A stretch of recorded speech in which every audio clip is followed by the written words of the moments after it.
Hi friends, welcome to Nanamma's magic. ఈరోజు మా నానమ్మ మీకు గోదావరి స్టైల్ మామిడికాయతో ఆవకాయ ఎలా పట్టాలో చూపిస్తుంది. సో ఇది మా నానమ్మ వాళ్ళ మదర్ స్టైల్ ఆవకాయ అన్నమాట. మా నానమ్మ ఆవిడని చూసే నేర్చుకుంది ఆవకాయ ఎలా పట్టాలో. సో చూసేద్దాం రండి. ఫస్ట్ మీకు మామిడికాయలు తీసుకోవాలన్నమాట. మేమైతే ఫుల్ ఇయర్కి సరిపడా మామిడికాయలు అయితే తీసుకున్నాం ఆవకాయకి.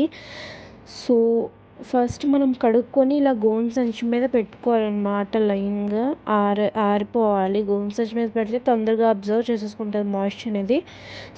ఇప్పుడు మామిడికాయలు క్లీన్ చేసేసుకోవాలి గుడ్డ పెట్టి. ఒక డ్రాప్ కూడా ఉండకుండా ఉంటే ఆవకాయ పాడైపోద్ది.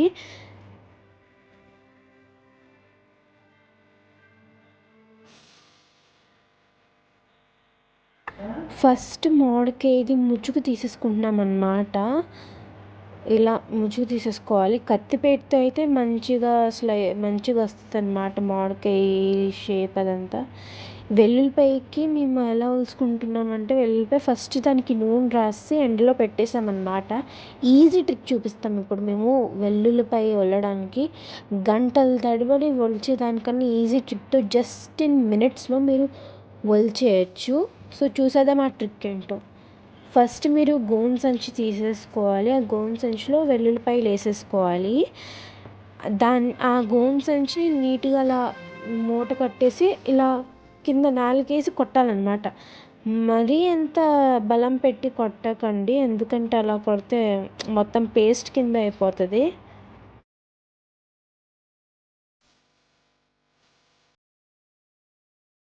మీరు చూడొచ్చు, వెల్లుల్లిపాయ జస్ట్ రబ్ చేస్తే వచ్చేస్తుంది. ఈజీ ట్రిక్ని మీరు ట్రై చేయాల్సిందే తప్పకుండా. ఐఎమ్ డామ్ ష్యూర్ ఇది మీకు చాలా పనికొస్తుంది ఆవకాయ చేసేటప్పుడు.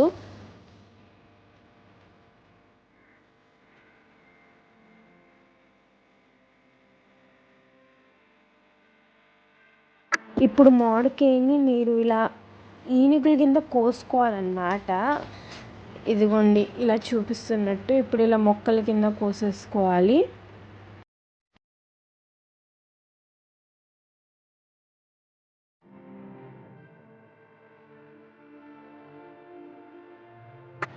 ఇంకా మామిడికాయ టెంక దగ్గర జీడి ఉంటుంది కదా, ఆ జీడిని తీసేయాలి. ఇంకా పొర ఉంటుంది షైనీగా, అది కూడా తీసేయాలి.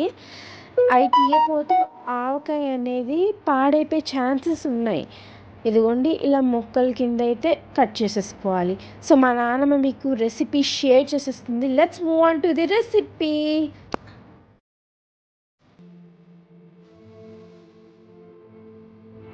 ఇప్పుడు మీకు చూపిస్తున్న గిన్నెతోనండి 4 గిన్నెలు ముక్కలు కొలుసుకోవాలి.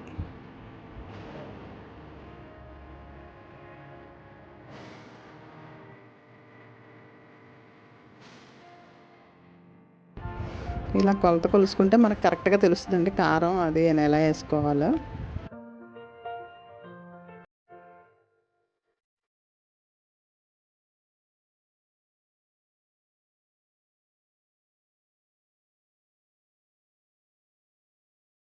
నాలుగు గిన్నెలు కొలుసుకున్నాం కదండి ముక్కలు. ఒక గిన్నె కారం వేసుకోవాలండి.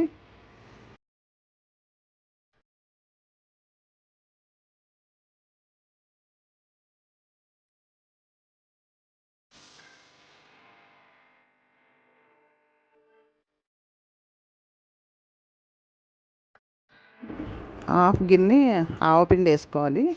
అందులో హాఫ్ ఉప్పు వేసుకోవాలి. సాల్ట్, కళ్ళుప్పు ఉంటుంది కదండి, దాన్ని మిక్సీకి చేసి వేసుకుంటే బాగుంటుంది. గిన్నెలో సగం వెల్లుల్లిపాయలు ఒలుసుకొని వేసుకోవాలండి. నేను నిన్న ఒలిసిపెట్టి ఉంచుకున్నానండి, అందుకే ఆయిల్లో వేసుకున్నాను పాడవకుండా.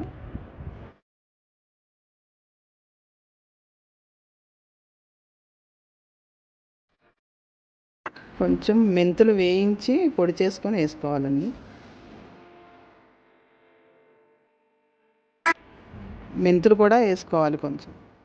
ఒక గుప్పెడు మెంతులు కూడా వేసుకోవాలి. కొంచెం చిన్న వెల్లుల్లి రేఖలు ఉంటాయి కదండి, కొంచెం మిక్సీ కొట్టి వేసుకుంటే కచ్చాపిచ్చాగా బాగుంటుందండి టేస్ట్.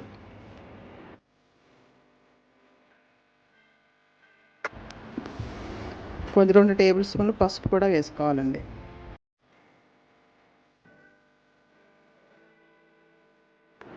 ఇప్పుడు మొత్తం ఇవన్నీ నీట్గా కలుపుకోవాలండి, మొత్తం మిక్స్ చేసేసుకోవాలి అన్నీ.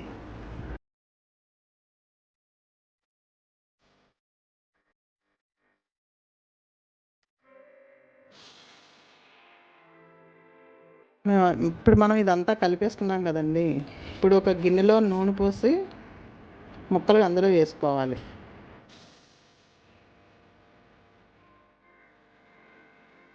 ఇప్పుడు గిన్నెలో నూనె పోసుకొని ముక్కలు అందులో మిక్స్ చేసుకొని మనం కలిపిన మసాలాలో వేసుకోవాలండి. ముక్కకి నూనె పట్టిస్తే అండి ముందు పచ్చడి పాడవకుండా ఉంటుందండి, ముక్క కూడా గట్టిగా ఉంటుంది. ఇది సంవత్సరం అంతా నిల్వ ఉండాలంటే ఇలా ఆయిల్లో వేసుకున్న ముక్కలు వేసుకుంటేనే బాగుంటుందండి.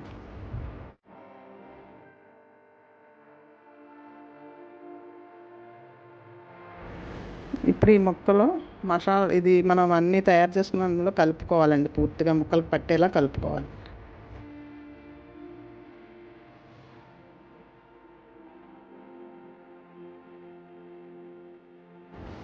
ఇలా మనం కలిపేసుకున్నాక ఒక జాడీలో వేసుకోవాలండి, కొంచెం అన్నీ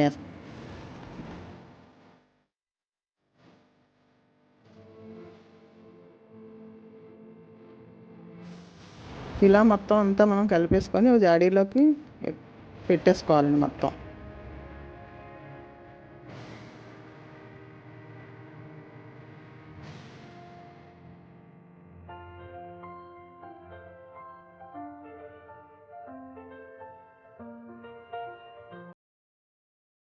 ఇలా జాడీలో పూర్తిగా గట్టిగా నొక్కి పెట్టుకోవాలండి. పెట్టుకున్న తర్వాత మనం దీనికి మా ఆయిల్ కేజీన్నర ఆయిల్ పడుతుందండి. మేము పప్పు నూనె వాడతామండి.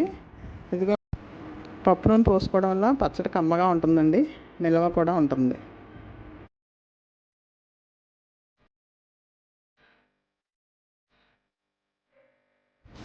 మళ్ళీ ఇది 3 రోజుల తర్వాత కలిపి చూపిస్తామండి మీకు.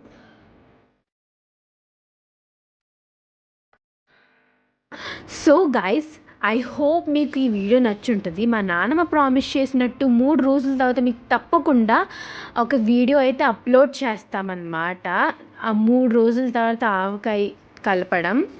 సో నోటిఫికేషన్స్ కోసం బెల్ ఐకాన్ని హిట్ చేసేయండి. ఇంకా లైక్ చేసి సబ్స్క్రైబ్ చేసేసుకోండి నానమ్మస్ మ్యాజిక్ని. సో ఫ్రెండ్స్, ఇది రుచికరమైన ఆవకాయ మీరు తప్పకుండా మీ ఇంట్లో ట్రై చేయాలి. మా గోదావరి సైడ్ ఆవకాయలు చాలా బాగుంటాయి మిగిలిన ఆవకాయతో కంపేర్ చేస్తే.